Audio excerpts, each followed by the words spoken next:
And so if you go and look on YouTube and you hunt out Stanford, as in Stanford University, Yeah. and look up this fellow, Robert Sapolsky, a professor there. He has a couple of hour lecture which he entitled The Biological Underpinnings of Religiosity. And if you check that out, for the first 10 or 15 minutes is all that's required. He goes into what really is the basis of religion within the human species. And it comes down to those people that are like myself that are schizotypicals. So in other words, Moses was probably a schizotypical. And we all share certain common traits that in African society or tribal societies all over, and he references many tribal societies where this is the case, the paranoid schizophrenic is pushed out of the social order. They're isolated. Now, I know why this is. He doesn't speak to that, but it's because paranoid schizophrenics have a hormone in their skin that makes people nervous when they sweat. When the paranoid schizophrenic sweats, it makes people anxious and unsettled because of the hormone coming in. Wow. And so in rural societies, paranoid schizophrenics, and even all over, paranoid schizophrenics that are fully involved in it are shunned because they hear voices continuously. Now, Robert Sapolsky goes on to say that the schizotypical is not shunned, and in fact usually does very well in the social orders because they hear voices when appropriate. so I am one of those people.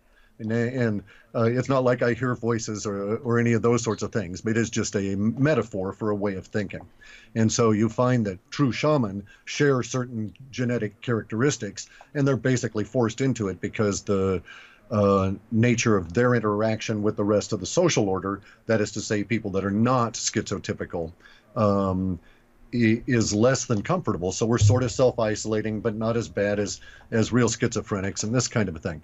It also has a tendency, the schizophrenic gene, when activated, to any degree, has a tendency to twist your thinking a bit and present you with the ability to see the reality the way that it presents itself, rather than project our wants, wishes, and desires upon it and delude ourselves. So in that sense, now a shaman is another word for a guru, which is Right. another word for curandero in the Mexican or in the Mesoamerican social order. And there's something about people like myself. We're not nice people. A guru is not a nice fellow, because the function of a guru or a shaman is not in any way to appease your understanding of reality. It's actually to walk on up and slap you in the face and point out the reality that's about ready to bite you. That's And you. and That's you. that's me, exactly. And so when I do that, it's done with as much love as I possibly can, because I'm doing it to get your attention, point out that that alligator truly is going to bite you, because I'm able to speak alligator, so to speak, and I see that is got his eyes fixated on your butt, and so maybe you should pay attention. But there's also this, you can't tell people things, right? You Right. can't insist on this in the shaman world. So it's a difficult, trail to follow. And as I say, I'm there because I was forced into it by my genetics. Well, and actually, I'm grateful that you were forced into it, because the information that you're providing for everyone is invaluable. So I'm really grateful that Well, you're like that.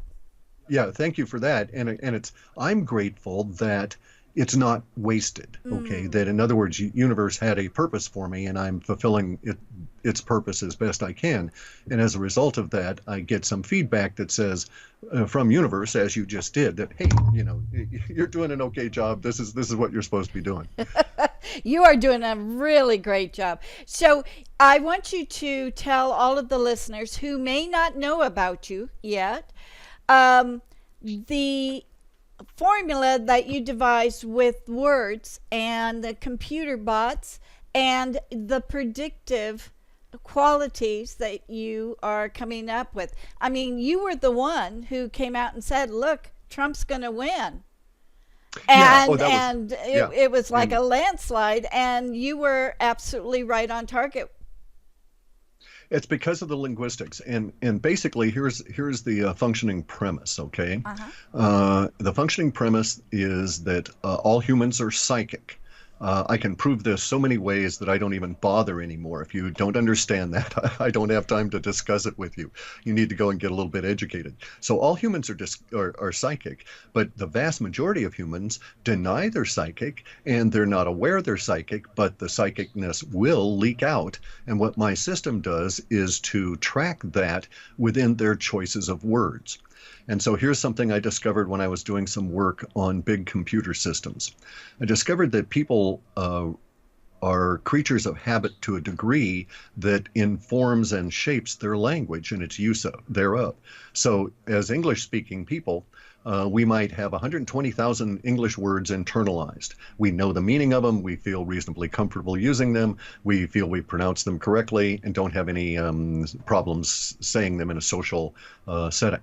And so, but that 120,000 words, really, if you look at what we use, we might only use 20,000 of those words in a year. And in any given week, we might really restrict ourselves to about only 1,200. Wow. Now, that I noticed, I discovered this is doing this work for the phone companies and this kind of thing on big data systems. It became necessary for me to examine language and some of its use patterns in a way that linguists did not. So one of the things I discovered was that there was a continuing, unpredictable, frequent, but irregular alteration of these otherwise very steady patterns. Now, you could see, for instance, just as a diversion here, you could see from a computing viewpoint if they discovered that almost everybody in their organization only used a total of 3,000 words in a week, they could really speed up their email and other things by just simply digitizing those 3,000 words and making them the appropriate choices, etc. And that was kind of where they were after with this particular project. In any event, though, what's not feasible, and the reason it's not feasible turns out, in my opinion, to be this psychic leak stuff, right? So you're going along, you're typing in your usual dog lovers or cat lovers or gardening lovers forum, and you're talking about the usual stuff, and you talked about it last week, you talked about it a week ago, the same week a year ago, and you're using pretty much the same language, only this week you use some slightly different words. And I wanted to know at that level why. What was it that was prompting the use of these 6 new words in that particular conversation that you had forever, that you enjoy having, and that you're going to continue having? And it turned out that what, in my estimation, was going on was that these psychic leaks were coming on out, and they had to express themselves. That particular kind of stuff works its way through the linguistic center of the mind, and so it sort of falls out of your fingertips, and I'm able to scoop it all up because my software, which was laboriously written over the course of many years, and involves hundreds of executable programs, is able to sift language to the degree that it knows that these words that are being used in this context are unusual. So it grabs them all up for me, brings them back, I shove them into a big database and root around and tie them into this lexicon that I've got, which I've taken all the words in the English language and a lot of other languages and tied emotions to these words at a numeric level so that I can add the emotions or subtract them, if you will. So I do math on it. And as a result of that, I was able to come up with a few algorithms that are able to detect emotional shifts in large ways that I can then feed back into the data set that I've gotten and extract out words that fit the way in which the math is directing me, and we get the predictions that I've got, the forecasts, which are at least 50% accurate. At least half of the stuff shows up, and so that's twice as good as chance should allow. Yeah, exactly. And I think, to your point, HeartMath did a study also with algorithm, and they found that people actually felt the anxiety 15 minutes before 9/11 actually happened. So they were tied into this feeling of tenseness from what HeartMath has been demonstrating. So you're right on target, of course. Right. Well, this is also a component of basically, well, the field you're in. And so humans are predictive machines. biologically. We want to continuously predict the future. Everything from, what does my nose tell me that the cook is preparing for dinner, even though I can't see it, that kind of thing, to the psychic relationships with the pets. Oh, I'm going to come on home, and so I'm driving home and I'm thinking about taking the dog for a walk, and of course the dog feels that and responds. So all of these things are all interconnected at a very discernible, discussable scientific level. So as I say, it makes sense. The prediction of especially major impending events is an unbidden component of the genetics that are shared by schizotypicals and paranoid schizophrenics. That's actually what makes them paranoid. Is a big component of that is their genetics cause them to vibrate to frequencies so continuously they just can't take it. Wow. And so the mind has to shut down in order to allow them to be able to filter in something. Schizotypicals, we have a little bit better control. I have a good deal of control because of the life path I've taken and the many years I've put into meditation and martial arts. So, and also analysis of it all, which really helps. And so back to your point about the feeling it a few minutes early. So if you were in that region and you felt that and you were aware of that, imagine what it's like for all of humanity feeling very large events such as, the pending ice age or, solar disruptions, this kind of thing. That causes very major levels of disruptions through humanity as though it were a single organism. And really, that's the zeitgeist or the gestalt that everybody is trying to capture in various forms for their individual fun and profit, like pollsters and advertisers, this kind of thing. Yeah, interesting. So let's then shift into the law of attraction. And because we are, as humans, we have the psychic ability, which we have not really developed to the biggest level that it could be. What is the law of attraction to you? That is one of the components of what I'm calling consciousness science or consciousness field. Okay. And it's one of the active dynamic components of it. I can give you a couple of different explanations that are all valid about how it actually functions, both in close proximity and at a great distance. It's we can call it a mechanism, okay? We're not dealing with machines, right. but I don't have an adequate term for that because I don't want to use a word like art, but let's call it a mechanism, a dynamic organic mechanism. And here's a factual mechanism by which that works in close proximity. Okay, so there's these things called microRNA. All right. Mm-hmm. All right. Let me back up a little bit. Our mental structure, how we feel at any given moment, is greatly determined by the strength and quality of our gut biome. This is an up-and-coming medical science all over the planet, except for mostly here in the U.S., and we're sort of starting to catch up on it. But basically, it comes down to the idea that autism, ADHD, or ADHD, all of these kind of things are greatly affected by how well your gut's doing. And the reason that is going on is because of communication within the bacteria in what's known as a biome. And a biome is all of these little different types of bacteria that all get together, and they all work within the lining of your stomach, and they support each other in their task and support you in your task. And so, for instance, your gut biome is in charge isn't in charge. It produces up to 80% of the serotonin in your system at any given time. Serotonin being the mental health right. Chemicals you need. So the gut biome is actually different organisms that recognize that have their own colonies, and those colonies are all intercooperating in making you, the human, a healthy human if you've got a good, healthy gut biome. And so now we know, because of many different scientists approaching it from different ways, how things work when it's organism to organism at a larger macro level. So within you have a metaphor for what we're about to discuss. You have a gut biome where bacteria, Diffen longens is communicating with something else and providing it with some information in order to trigger off serotonin production because it got a good load of fiber, that kind of thing, Right. where they're all intercommunicating and they're all different bacteria. Now, we do this among humans. We do this among humans and animals. We do this among humans in all parts of our environment as part of this aspect of the consciousness field. And one of the mechanisms that occurs doesn't have to do with being psychic or anything at all, but at one level may actually be one of the reasons we are psychic. And it has to do with these things called microRNA. Now, a microRNA is not merely a little chunk of an RNA strand. RNA is a ribonucleic acid. It's a subset of DNA.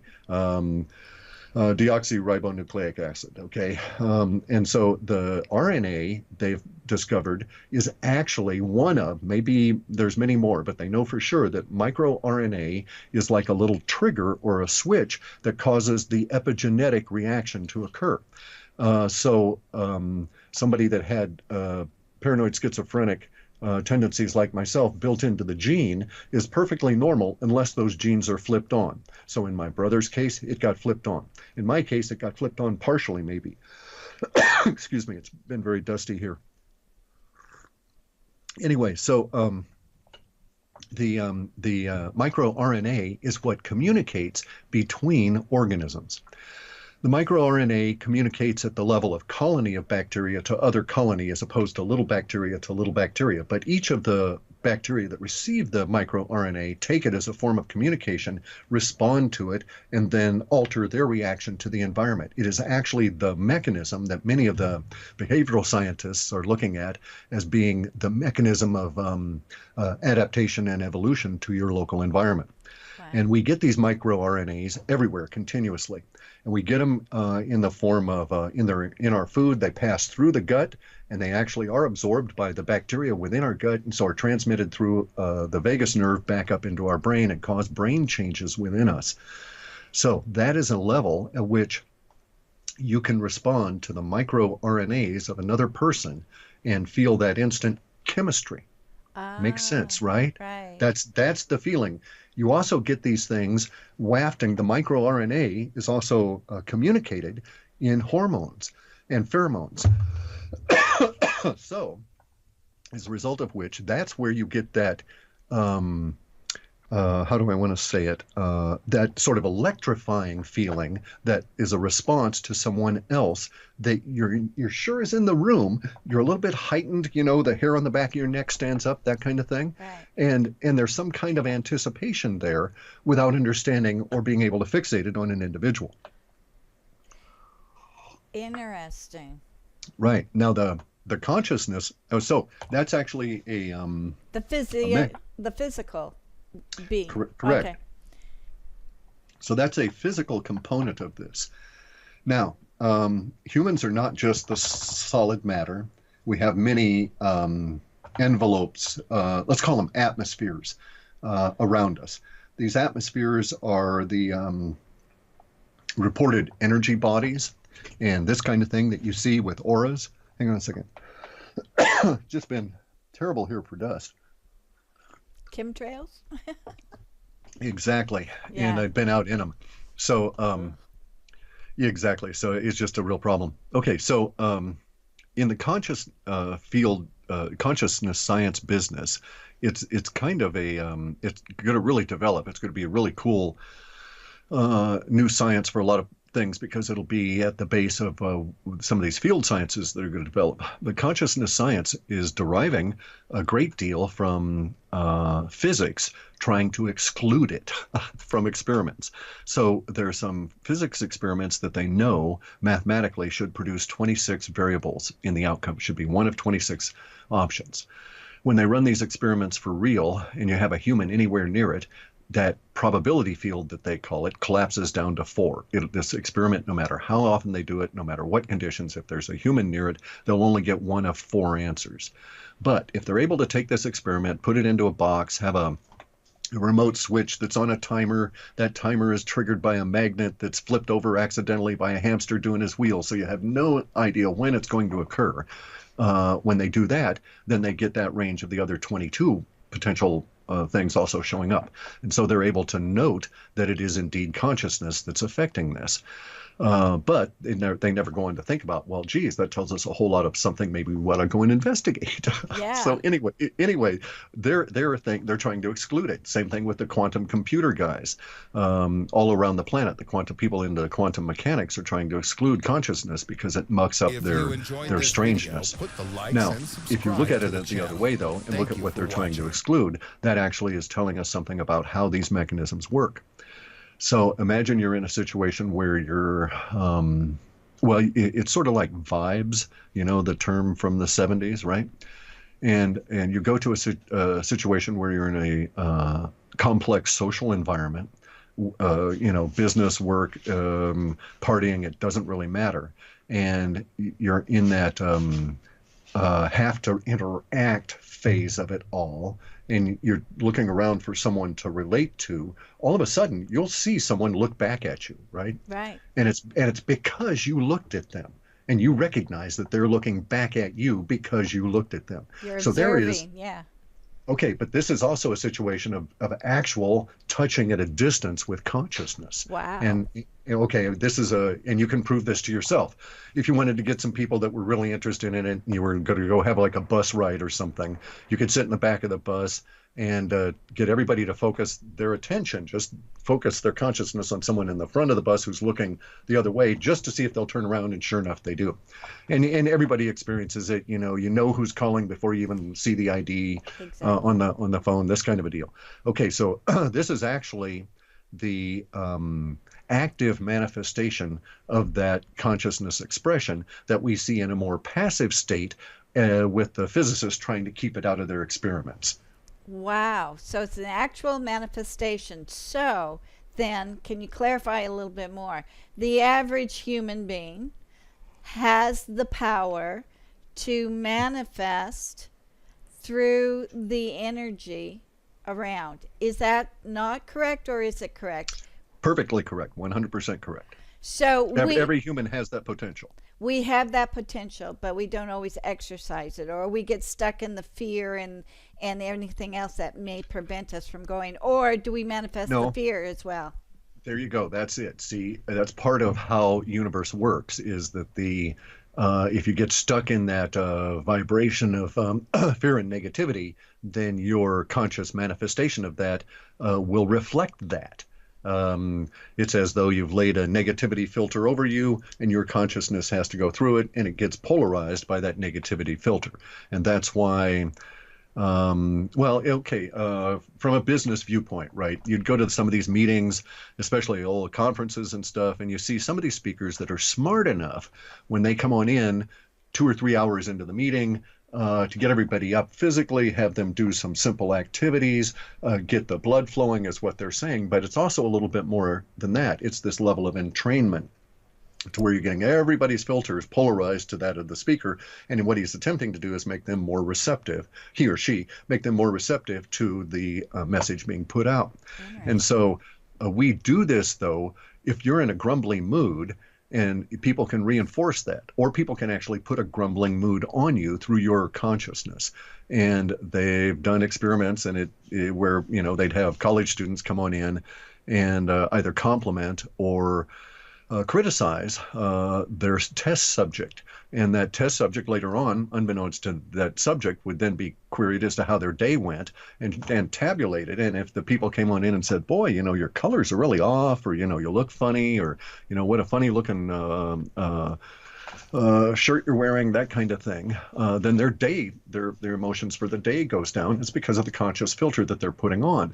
And I'm sure that everybody's had it where you buy some clothes, they fit well, or they look good, you buy them for whatever reason, and then you go to wear them and you feel uncomfortable in them in a way, right? Mm-hmm. And this can be caused by a number of different factors, but one of those factors is an inbuilt part of your consciousness that's trying to express itself that is not harmonious with that particular choice at that particular time. So I know people that are extremely advanced shaman, that literally are multimillionaires because they know enough to be able to turn the forces of nature to that when they wanted to. And this one fellow that I've talked to is that way. He's probably 59 or 60 almost now, and he's been studying it very hard since he was a youngster. And one of the things he notes is how he's gotten it down to the point where it's not only how he feels in clothes, but how, without the expression of his consciousness, the clothes go on in the morning, tells him a lot about what's going to be occurring in his day. And so he says he has psychic shirts. He's a funny guy. I like him a lot. He's got $500 million, so you Oh can't my goodness. argue with him. No, you can't. No, I get it. I get it. But okay, but on an individual basis, we are part of that mass consciousness. Or so are we as powerful individually as we are collectively? Or all of the things, this is what I'm leading up to, Cliff. Yeah. All of the things that you talk about, is there any way that we can change the outcomes? Or can we influence it not to be so devastating through the power of our thoughts collectively? That's really the bottom line. Sure, I understand what you're saying. Let's take it and go back the other way. Okay. Individually, we can certainly, because of control of our own thoughts, make it less daunting on us. We just won't feel as bad, even though the circumstances are unchanged and they might be very challenging. So there's this old Taoist saying that goes along the lines of, to an ordinary man, everything is either a curse or a blessing. Yes. And to the sage or the curandero or whatever, the fellow on the path, everything is a challenge.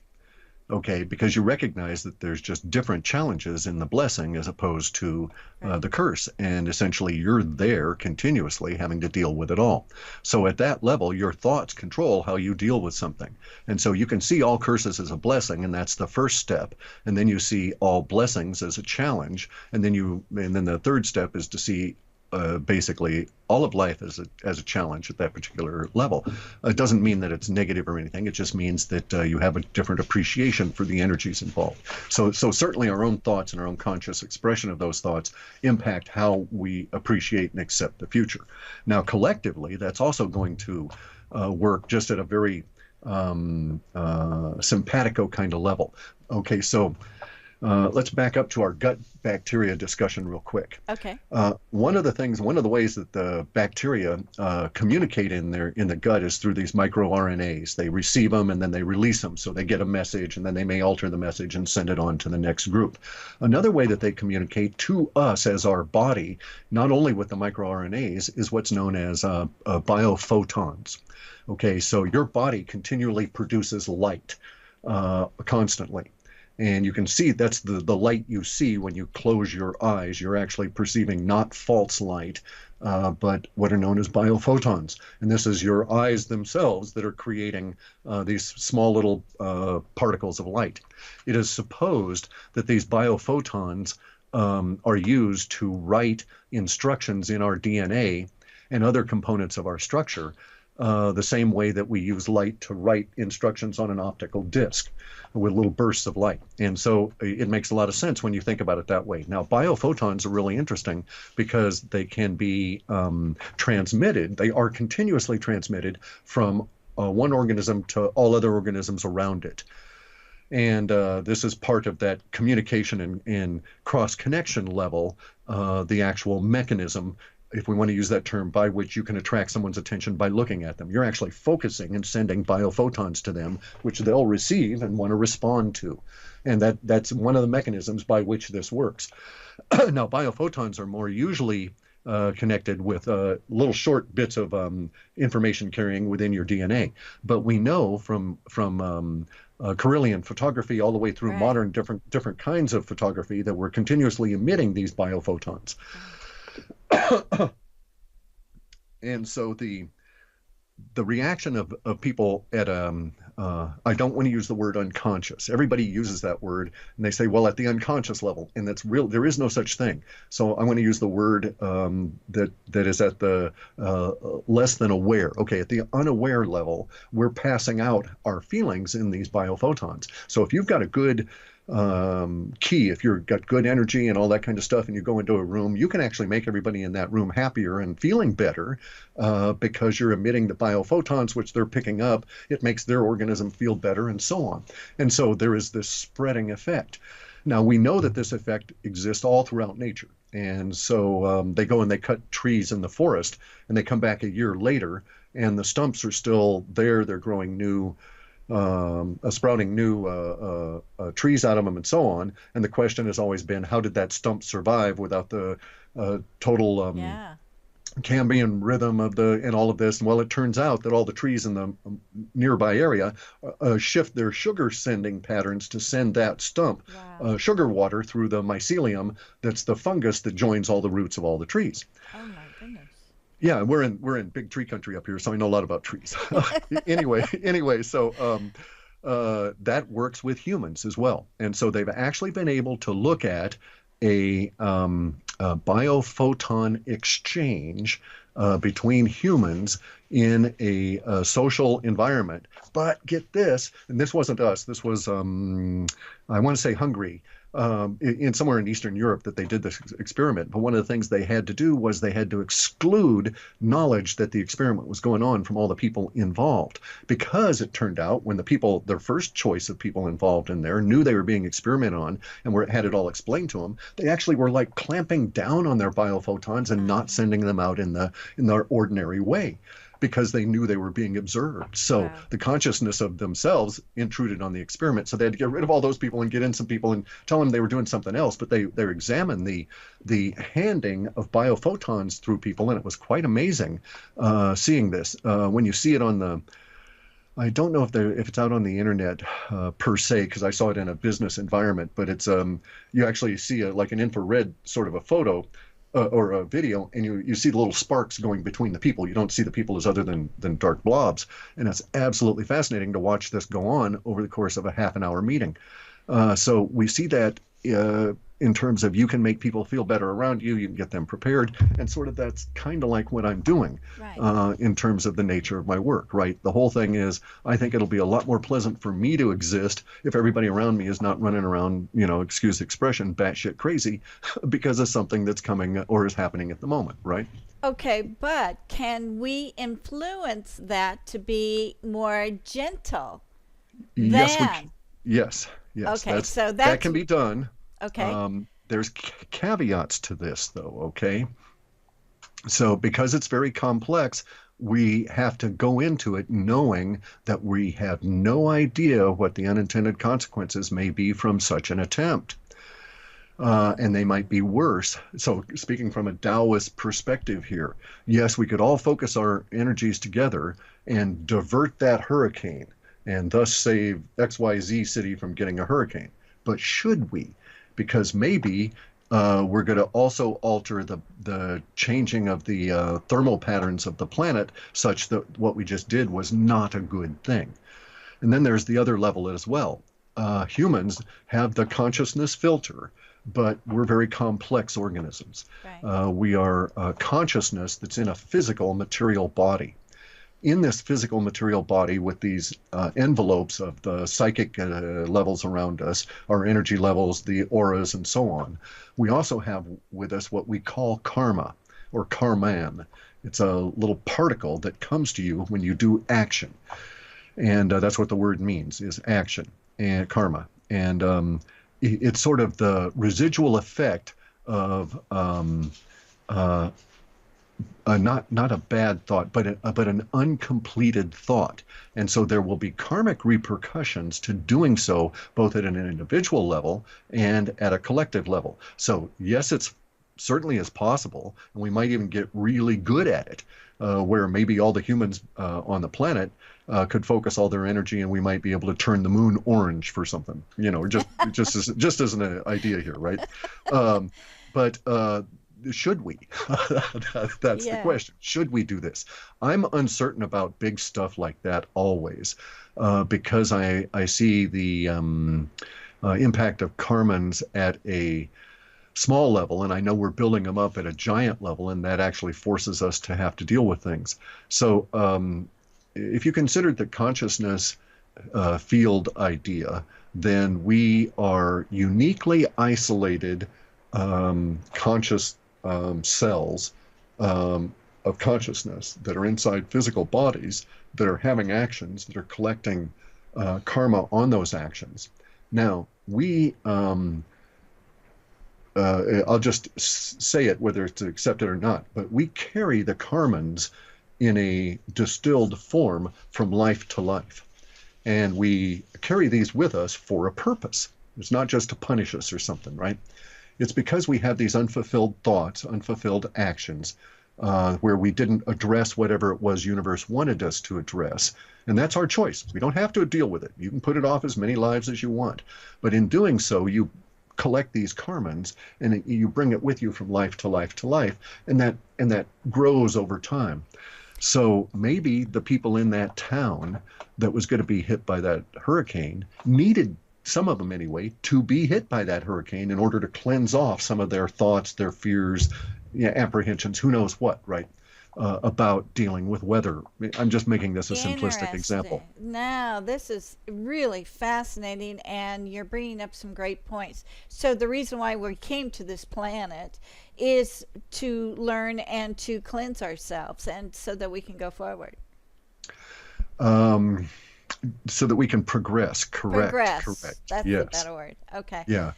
So right now there are millions and millions of people gathering to do meditations in which they're sending love and peace. Even Heart Math does that to stop the agitation of a disaster. Right? Right, exactly. And so are you saying that this may not be in the best interest of people? no, I'm saying there could be individual cases of that, but it's also, to a certain extent, you have to look at that kind of an activity as a natural consequence of what humans are going to do anyway. So let me back up a bit and say that humans are going to meditate. It's used by martial artists all the time, Right. and military gets people to meditate. These sorts of things. So just the side effect of the meditation is going to be more release of biophotons, more release of microRNAs, more release of other impacts within the consciousness wave that gets us to a more harmonious and relaxed area. Also, the idea of sending healing energy, if you will, to someone through that consciousness wave, insofar as I've been able to ascertain, has no karmic blowback. Okay.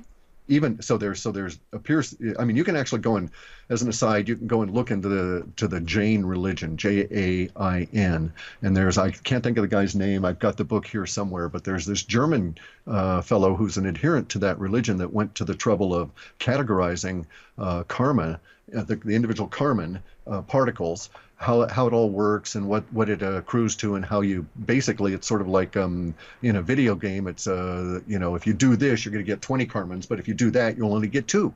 So it's sort of where the secrets are. Interesting. Okay, so you can go and look that up, but the idea of the impact is a little different. So all the people meditating are going to certainly reduce the amount of agitation. Those people that would specifically meditate with the idea of sending out a healing energy. I don't really call that meditation, but we'll go into that in another time. But that particular energy sending has no karmic repercussions, because basically what you're doing is you're trying to just say, it's okay, we're going to help you out here. And you're not attempting to do something in a physical sense of a manifestation of moving the disaster or stopping it or whatever, in which case you would be impacting the collective karma that was involved in all of that. Make sense? Gotcha. Yeah. Oh, yeah. It's absolutely brilliant. So, what about in this time frame that we're living in right now? There's a lot of angry people, or am I misreading that there's a lot of them? There's just some of them being angry right now. No, you're correct. It's understandable. It's been going on since the 70s. It was forecast by this guy Gurdjieff, who titled it the Solilunius. So there's a lot of stuff we need to unlearn as humans. Okay. Okay, so we need to back up a little bit here, way back. Okay, so let's first off let's deal directly with your point. There's a lot of angry people. They're angry because of what Gurdjieff titled the Solilunius, and he did that because it was Sol, the sun, making us all loony. And what's actually going on is an increase of energies are causing a reaction within humanity in the greater mass of it. And you'll see that there's a great many people that are reacting to this they're taking it as irritation into their system. Right. And that may be individual karma. We can get into that at another level, but there's this big energy wave that's coming into the planets, all of the planets within our solar system, and it has to do with the what's known as the solar flow around our sun. Our sun is not a nuclear reactor. It has no nuclear explosions going on it anywhere. The surface of it is actually quite cold. And the reason that there is the heat and light coming off of it has to do with its position ahead of us in a big cone as we're all moving through space. Space is not a vacuum except behind the sun. And it's going through interstellar space, the space between suns. And in doing so, it has to push its way through. That causes the solar flow around it. That creates the plasma on its surface. Right. The plasma is an electrical energy that we see as the what we've been told were nuclear explosions. The solar flow is what concerns us at the moment, because as the flow goes around the sun does things to alter it before that flow gets into the planets. We're in the inner planets, and we're small compared to the bigger outer giant planets. And we can tell from the solar flow, for instance, that global warming is caused by humans is absolute total BS. And it's because all the other planets are also suffering the same kind of effects as Earth. And as far as we know, there's nobody up there driving the SUVs. Plus, we now know that the Jupiter and Neptune and all the outer planets are reacting in a much more violent way than our inner planets. And we should be quite thankful that we're not living in any of the outer planets relative to the solar flow.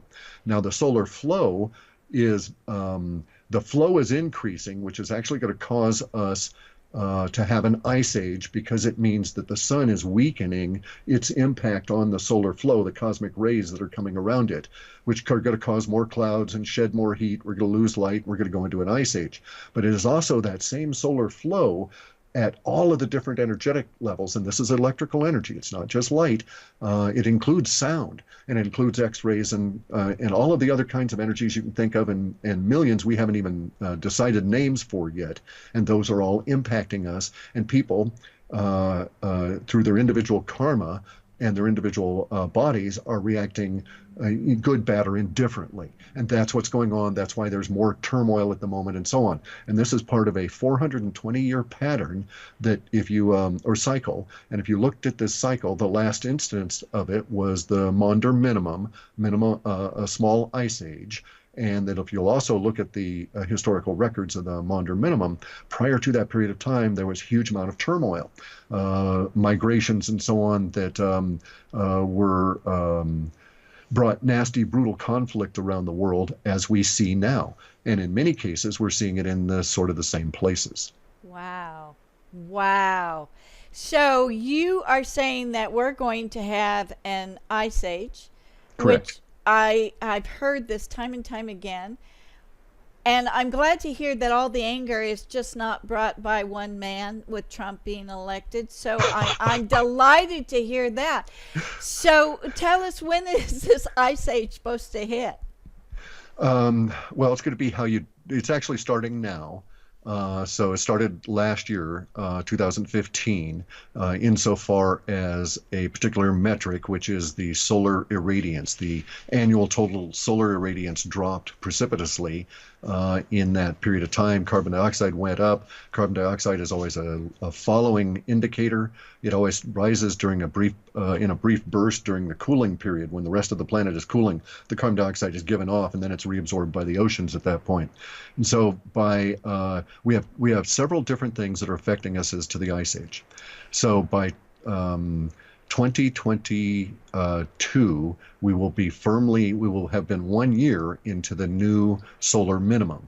And so this is the 11-year sunspot cycle. Now, we note that right now we're in a solar maximum. All of our planet is in a solar maximum, yet the sun levels are lower than they were at the last solar minimum. So our total solar irradiance is way down, and it is lower than the last solar minimum, even though we're in a maximum. So we know right from there that we're already lowering the sun's irradiation, and we're cooling.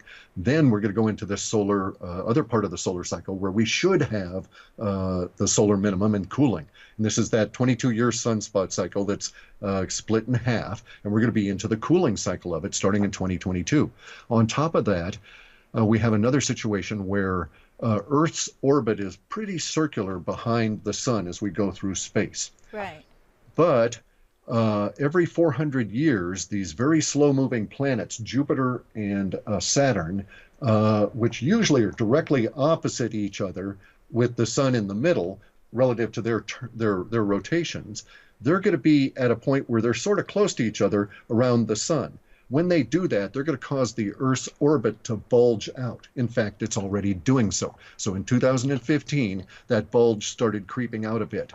By the time we get to 2024, that bulge will be such that we will have added something like 0.003 million miles to our orbit.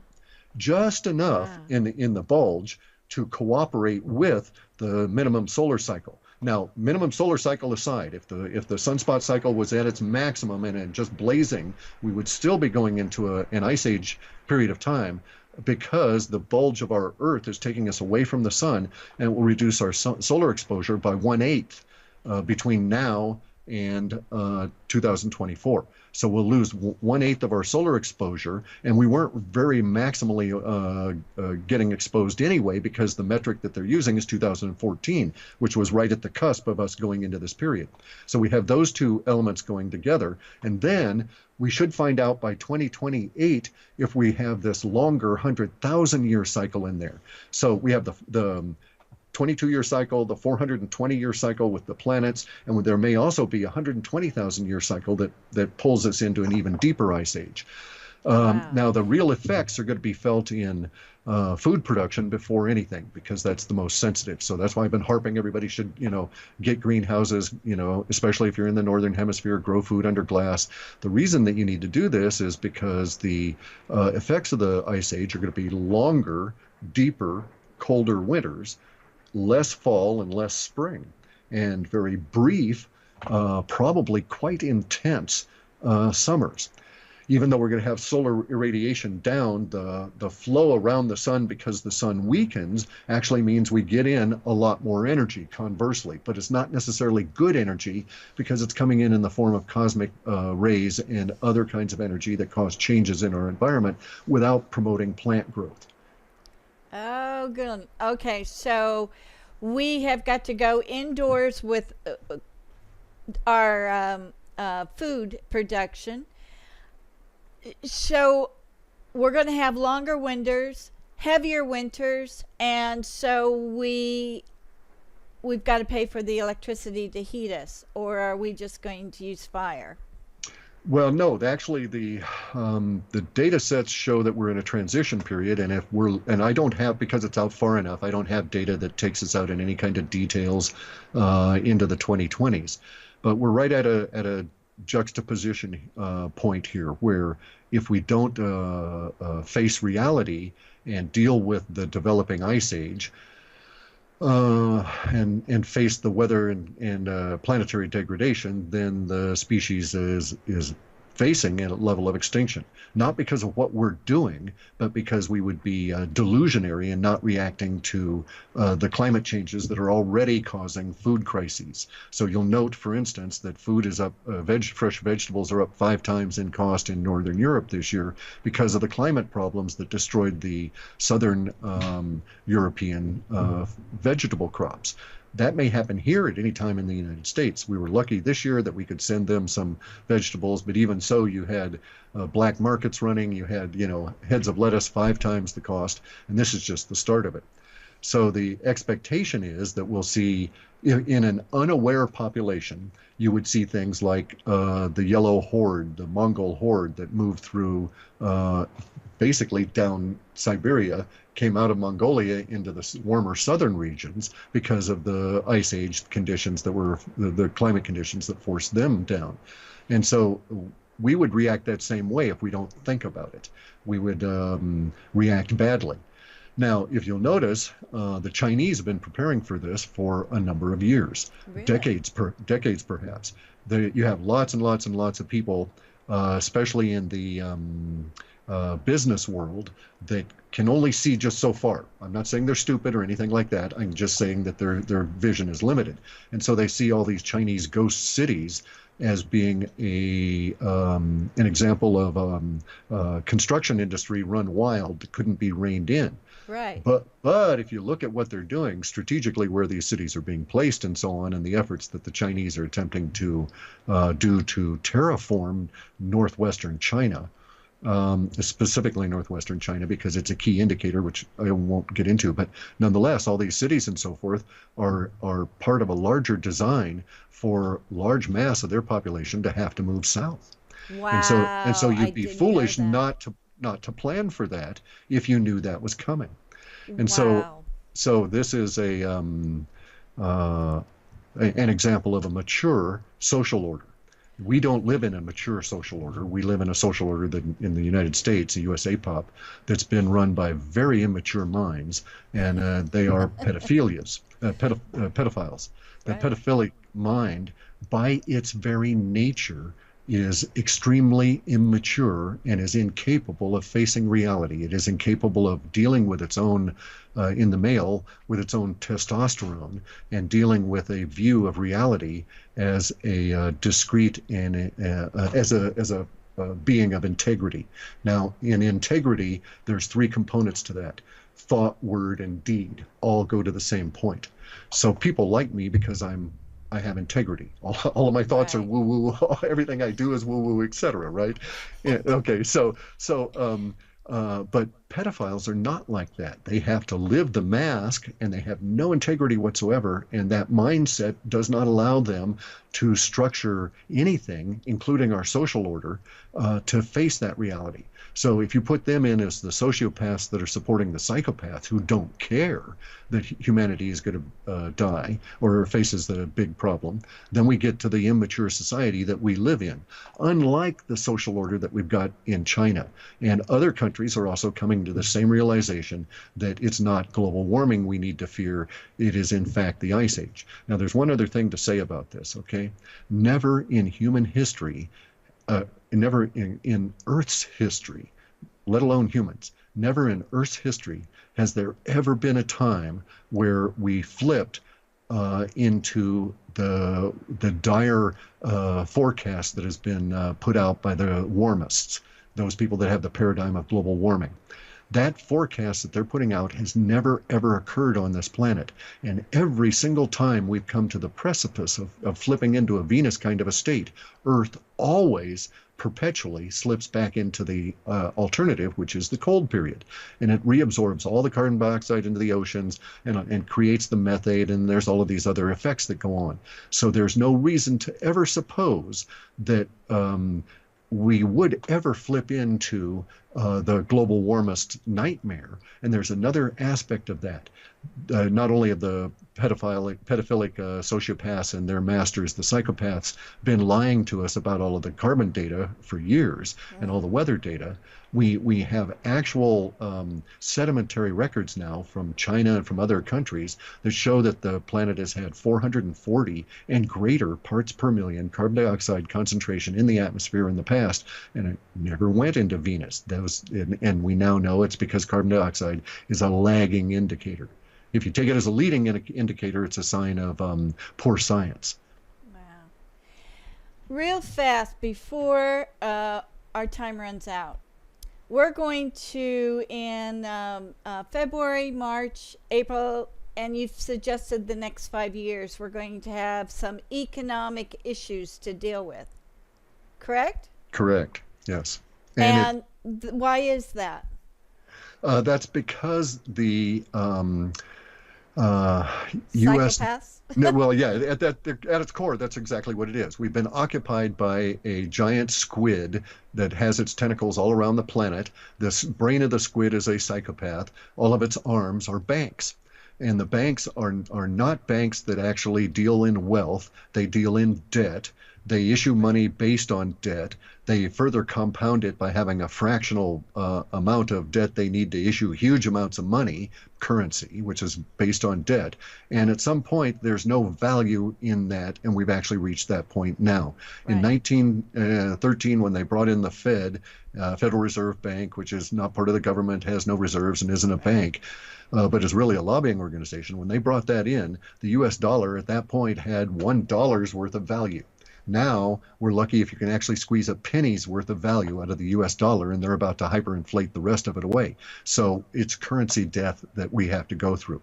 The currency crises happen predictably throughout humanity. We're not immune. They've happened 5 times in our USA, and we've had to get rid of currencies, the revolutionary currency, the Confederate currency, the greenback currency. Those don't exist. You can't spend those in this country.